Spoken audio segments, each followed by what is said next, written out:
مادر وکیل مدافع بازداشت شده بزرگ مریارو بعد از 25 روز حبس شدن پسرش نهایت روز 23 اکتبر توانست با او دیداربینی کند. ضمن واخوری با مادرش وکیل مدافع بازداشت شده از چیزی شکایت نکرده است. خورنیسا اسحاق و بعد از دیداربینی با پسرش در صحبت با رادیوی آزادی گفته است که ملاقات با پسرش روز جمعه صورت گرفته. مقامات تأخیر دیدار آنها را در مورد نداشتن بعضی از حجت‌ها گفتند.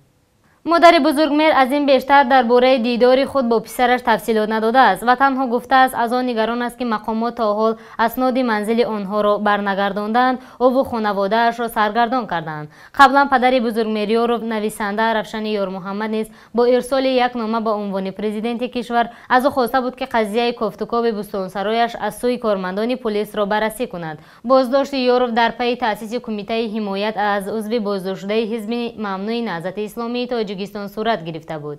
به دنبال او دادگاه عالی تاجیکستان فعالیت حزب نهضت اسلامی را در قلمرو کشور ممنوع اعلان نمود. همزمان تقدیر 23 عضو بازداشت شده حزب ممنوع نهضت اسلامی تاجیکستان همان نامعلوم باقی میماند. مقامات پس از مخفی اعلان کردن پرونده آنها از رسانه‌ای کردن جزئیات پرونده خودداری میکنند. موضوع حمایت فعالان سیاسی نیز زیر سوال است، زیرا بعد از به حبس گرفتن بزرگمریارو به گفته خویشاوندان بازداشت شده ها وکیلان از دفاع کردن آنها رد میکنند.